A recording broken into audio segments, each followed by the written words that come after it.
Good afternoon, everybody. I'm Brent Christensen with the Greensboro Chamber of Commerce. Thank you for joining us today. We are starting week 2 of our daily action call, so we really appreciate you all joining us again. I know several of you looking at the list of participants have been with us on a number of these calls, and we really appreciate that.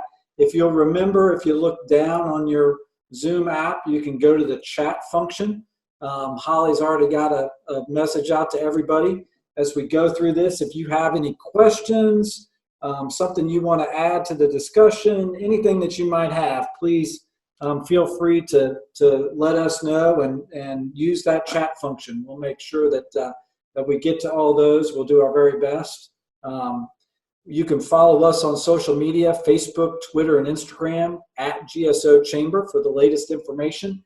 Also, if you are unable to use the group chat and want to offer us a question or something like that, you can do that on Twitter, again, at GSO Chamber. Like we've done with all these calls, we'll be sending out a daily email with a recording of the call and any relevant links that are mentioned. So we're doing really well with that. And as a matter of fact, you can go to greensboro.org/COVID-19, and you can find a number of our past calls that are archived there. So if you missed something, you can get all links to resources, those recordings. Everything is parked right there for you, whether you're a member or not of the chamber. Also, one last thing that we continue to harp on with this, our medical community relies on blood donations.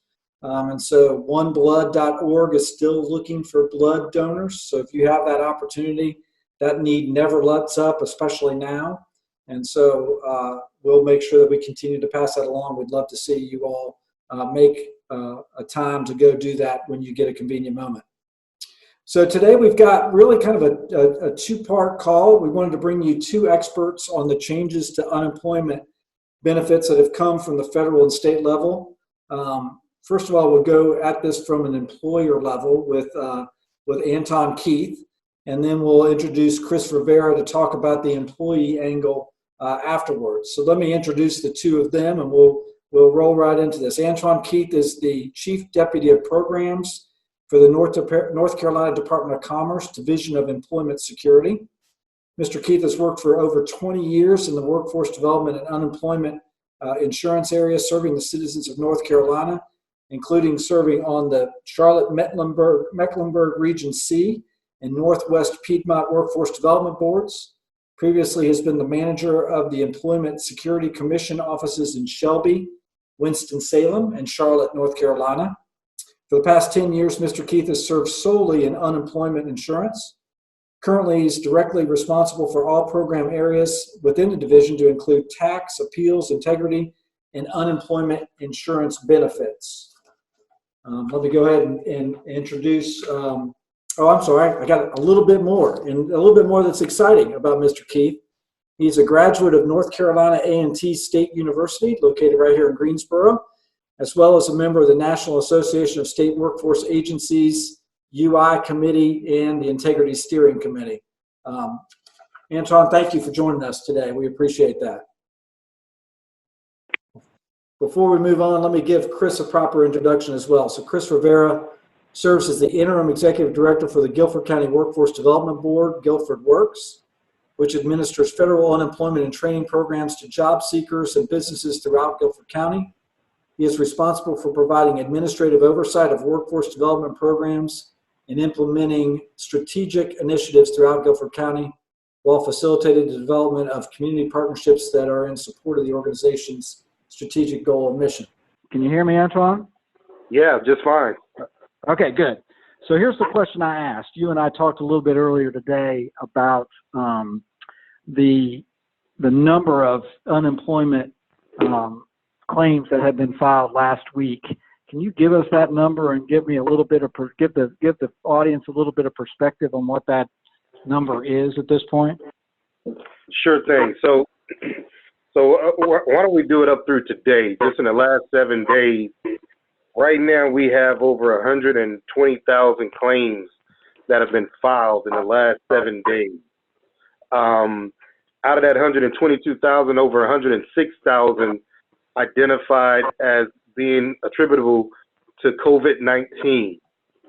To put that in perspective, during the recession, back in 2009, when we had our high water mark during the recession, we were doing about 100,000 claims a month. We've done that in a week. Wow. Wow. Last month in February, we did about 10,000 claims.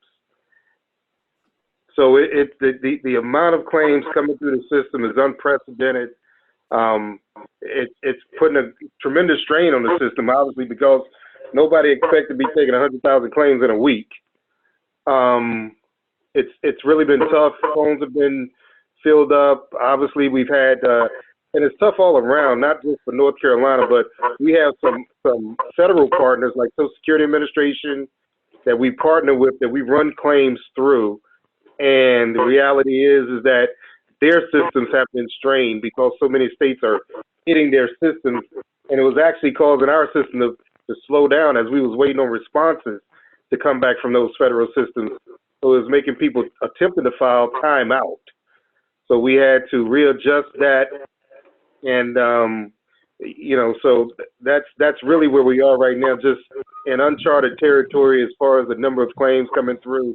Really just amazing the fact that we've actually got in over 100,000 claims in 1 week. That in and of itself is amazing. Right.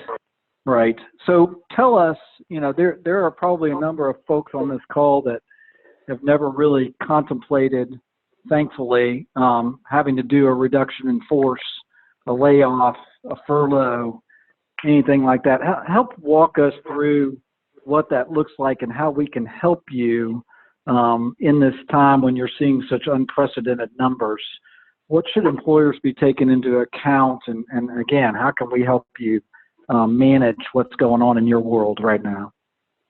So right now, and understand that the governor passed an executive order last week that really changed some of the way we do business.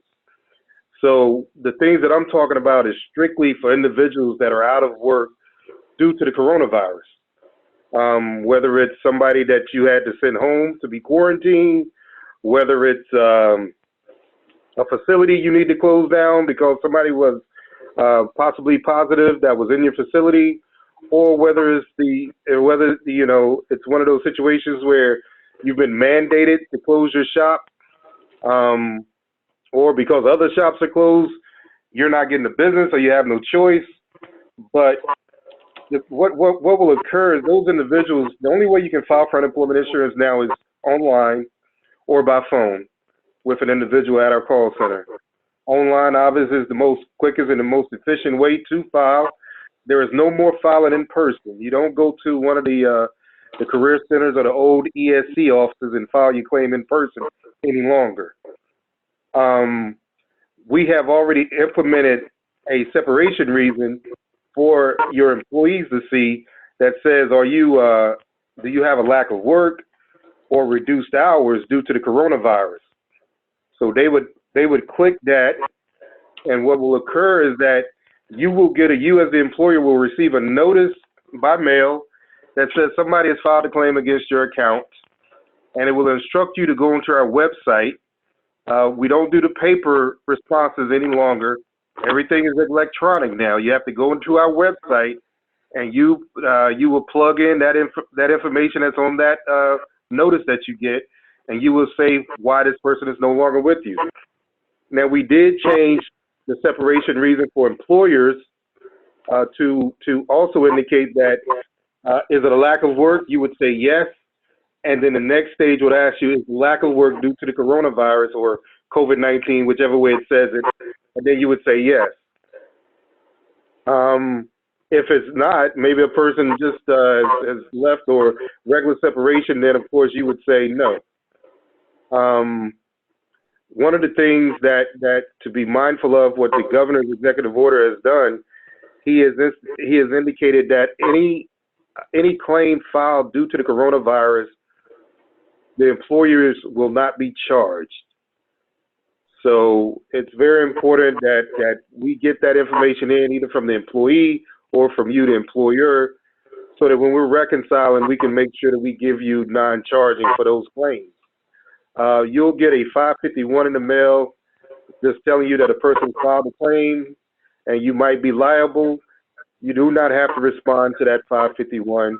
The reason being is because obviously we're going to be going through and doing these automatically. You'll get your 626 later in the year, and if that individual is still on there, then you can protest at that time. As far as the unemployment is concerned, currently the max is $350 a week. The maximum number of weeks you can receive in the state of North Carolina currently is 12 weeks. I'm going to just repeat that. The maximum number of weeks that you can receive in the state of North Carolina currently is 12 weeks. And the maximum amount of money you can receive is $350. And of course, that's all predicated on how much money you earn during the base period, and we calculate that out for you. So talk to us, Antoine, about the difference between a permanent separation, a furlough. What should business owners be thinking about in terms of that type of separation that they have? How does that impact unemployment insurance, or does it? So for unemployment insurance, we only look at two things: either you're working or you're not working. So if you're out of work, whether you call it a furlough, whether you call it lack of work, whether you call it a permanent reduction, it's all considered the same to us, and it's all treated the same. Now, if that individual is just working part-time hours, or perhaps you're working somebody 1 week on, 1 week off, they can still file for unemployment insurance. They will still indicate that they have reduced hours due to the coronavirus. And the main thing that needs to happen is that during that, when they do work, they must report their gross earnings for that particular week. Okay, not when they receive a check, but for that particular week. That's when they report those gross earnings. And then the system would automatically calculate and determine whether or not they get any unemployment insurance for that week or not. And then the next week, of course, they go through, do their weekly certification. And if they don't have any wages to report, then a full unemployment check should come out to them. We've got a question here, Antoine, from a caller that says, disaster unemployment assistance provides temporary benefits to individuals whose employment or self-employment has been lost or interrupted as the direct result of COVID or major disaster, and who are not eligible for regular unemployment insurance. To trigger this is based on the request of the governor or president may declare a major disaster. Has this been done? I'm assuming that the governor's executive order did that. Is that correct? Two things. So the executive order doesn't do that, but the governor, to my understanding, has requested that. I've had some emails at 12 o'clock last night, 2 o'clock this morning from Department of Labor asking for additional information regarding what's going on in our state. So we're getting that together for them so they can put that with the disaster declaration. Well, with the disaster application to determine whether or not to grant us the declaration or not. And you're exactly right. If that declaration is approved, that DUA does come into existence, then at that point it would cover those individuals who traditionally are not covered by regular unemployment insurance, the self-employed and the independent contractors. Gotcha. So that's in process is what we're giving that at this point. It's in process. Gotcha. Gotcha. Very good. Hold on for a second. Let me see if I pull up another question. What website can our employees go to file for unemployment benefits during this time? Give us some good contact information, Antoine, as to where they can go in this as they start on this process. So the website is des.nc.gov. des.nc.gov. We also have FAQs on there. Anything that comes down the pipe, any changes, we will be putting it up there. We would be doing alerts on that website. For instance, if that DUA comes to fruition, or if there's some sort of emergency unemployment compensation that the federal government passes, which is one of the things that's been looked at right now while the House and the Senate does their negotiation for this third level bill to help with the coronavirus. If that comes to pass, and like I said, that will be placed up on our website. So that's the best place to get your information, and obviously that's where you would go to file for unemployment insurance. Very good. Very good. Okay. And employers don't have to do anything until they're contacted by you, correct? So there's no need for them to go to that website until they start getting communication from you. Is that correct? That is correct. There would be nothing for them to do, but let me just say, I think it'd be good just to go to the website to take a look at what FAQs are out there for the employer. I think that would be good for you to do. But as far as individual unemployment insurance is concerned, you don't have to do anything until you're contacted. Gotcha. What other things should employers be looking at this point as they're looking at a changing environment almost on an hourly basis, in your opinion? What are the things that employers should be looking at? Yeah, what sorts of things do in terms of employment and unemployment should employers know?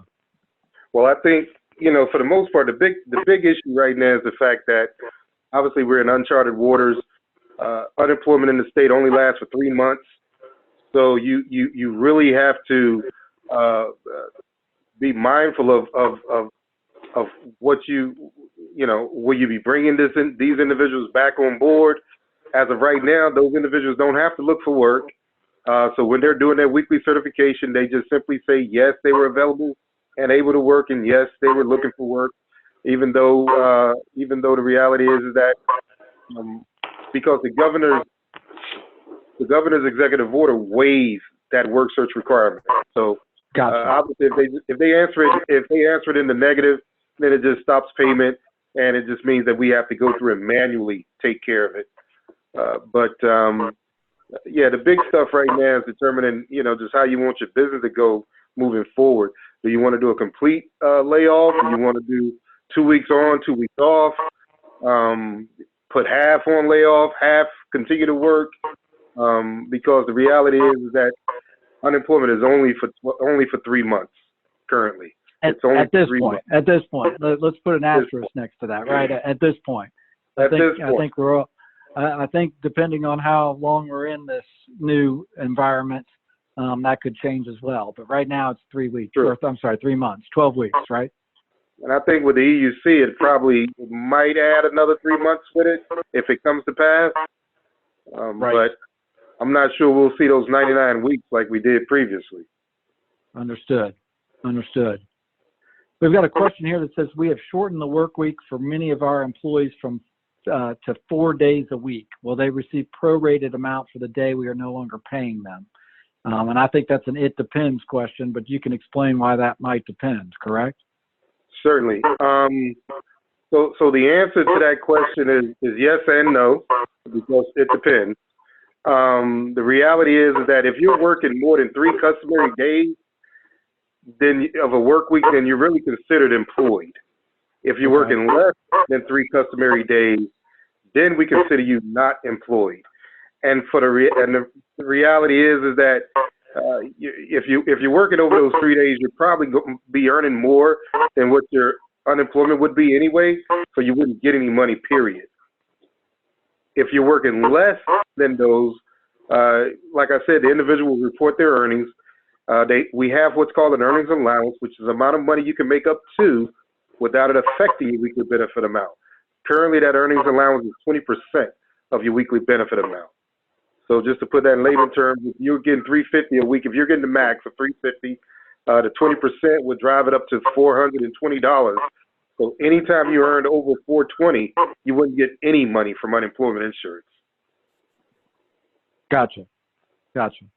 But you still keep your claim open. You still keep reporting your payments each week. You keep reporting your earnings each week, and these are before tax earnings. They're not net. It's before tax earnings that we look at. Gotcha. So even if you were making less than 420 on 3 days a week, you still would consider them employed for unemployment purposes. Is that what I'm getting?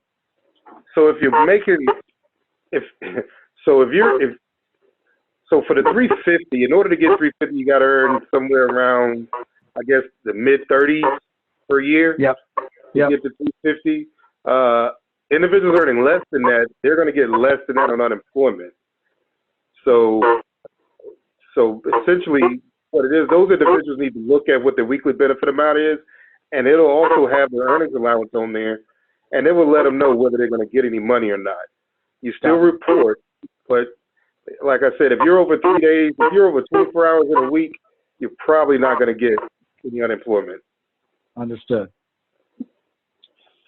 Here's a good question. As employers, and I think this is somewhat repetitive, but let's just clarify. As employers, will our rating on ESC be impacted by the benefits paid to employees that are laid off or get reduced hours, and is it going to be chargeable to employers? Say that one more time for me.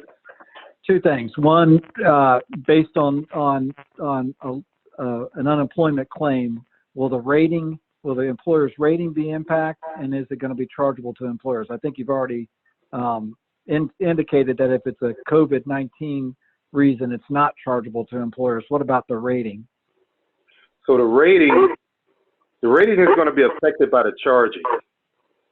So if the charging is not affected, then the rating wouldn't be affected. Gotcha. Okay. So they go hand in hand. So you right. have to, if you're not being charged, you're not worried about a rating. Gotcha. So the answer is no and no, as long as it's a COVID-19 separation. Sure. Okay. All right. I don't see any more questions here, Antoine. Why don't you hang on with us just in case there are, if you don't mind, because I don't think we'll go a whole lot longer. Can you hang with us maybe for another 10 minutes or so? Okay, we'll give it about 8 minutes, and I got to jump on this Department of Labor call. I hear you. Just tell us when. Chris, let's go to the employee side, because yes, there's no requirement on the unemployment side at this point to look for work, but we know that several of the folks who might be impacted here will be looking for work. Where do they do that? How do you help them with that? Chris, give us some basics on how they can go to look for some work at this point. Yeah, thanks, Brent. And so I'll keep with Antoine's 8 minutes and make mine very short. So we do, our organization recognizes that many employers are having to make that difficult decision to furlough or lay employees off, and even in some cases close down shop. But before I get to where do they go for the resource, I would say that our team or our organization stands prepared to provide, services to businesses and the affected employees. We have a business services team that under normal circumstances we would deploy to host information sessions with the displaced workers and to provide those service options available through the worker dislocation services that we provide. And in those services, we provide an overview of career and training services available through our NC Works Career Centers, job placement options that our system is prepared to provide to that affected worker, unemployment information, much like our state partner just shared, as well as other valuable resources that they may need to work through the displacement, such as foreclosure prevention, healthcare and prescription resources, as well as how to apply for local benefits through the Department of Health and Human Services. But in the absence of us being able to deploy our staff to conduct those, we are making those available virtually at the end of the week. And that the resources that they talk about in the sessions are being packaged and we can distribute them to businesses that need to access them. Antoine talked about the limitations to the unemployment benefits only being 12 weeks. Our center staff are encouraging individuals, particularly those that are being laid off, opposed to being furloughed, to explore reemployment services as quickly as possible. And they can do so by going to ncworks.gov. They can do self-directed job search on there or contact one of our 2 comprehensive career centers here in Guilford County. In the midst of this pandemic, though, we are happy to see and report that, a number of employers are still hiring. We have manufacturing companies such as Berkshire Corp, Southern Extruders, our retailers such as Walmart, Fresh Market, which I understand is doing interview job offer starts on the same day. So we ask that if employers are hiring, we do want to hear from you. We've put together a form stack document that you can submit to us, so we can certainly share that with the chamber to get that out. And we'll also be highlighting job opportunities on our website and social media channels to get that word out to job seekers. But you know, people are hiring, and again, with the limitations to unemployment, we're really encouraging members that are affected by this pandemic to consider reemployment options. There are a high number of businesses here in Guilford County that are hiring. Very good. Very good. And so they can just send them to go ahead and repeat that website where folks can be sent to, or do you have some phone numbers where people could call as well, Chris? And we'll get that out on email too. Certainly. So for individuals that are looking for employment, they can visit ncworks.gov, or they can contact our Greensboro Career Center at 336-297-9444, or in High Point, that is 336-882-4141.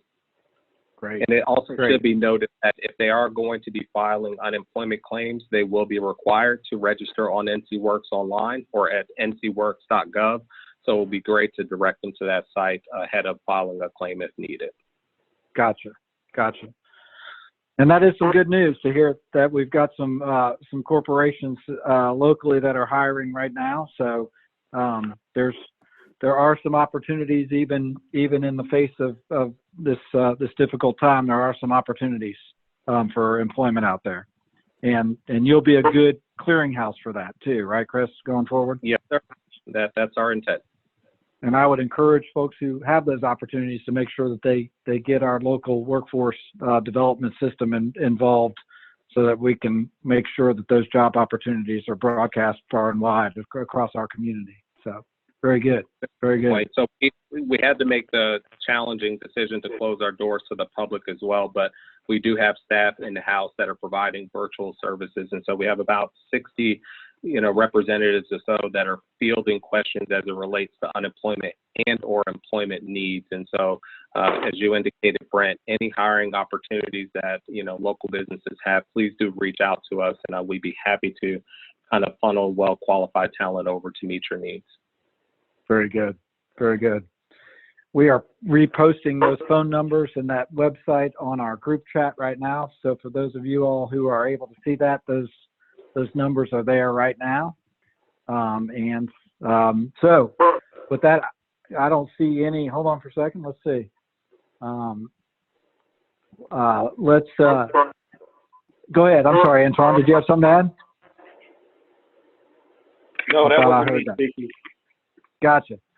Well, Chris and Antoine, thank you for your help this afternoon. We appreciate it very much. Thanks for all your information. Again, we've given out some great contact information. We appreciate your help. We thank you for being on the front lines right now and everything that you're going to do to help us and help the business community and help the state and help these employees that are being displaced at this time. Thanks for everything that you all do very much.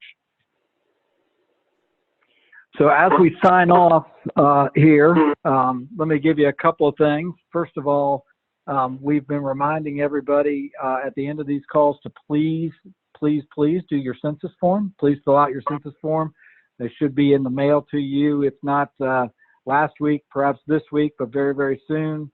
Take the time to fill out that form. It's important to us. It's important to Guilford County that we get the funding, the federal funding that we so need and deserve, as well as the state in terms of those funds and representation in Washington, D.C., and a host of other things that are based on the census. So please do fill out those forms. Again, blood donation is very, very key. And let's talk about tomorrow. We're going to have a couple of speakers tomorrow who are going to help us with working from home, some strategies on working from home. If you're like me, you now have more people at home than you ever had. Your bandwidth is being stretched. You have kids at home that are taking classes online.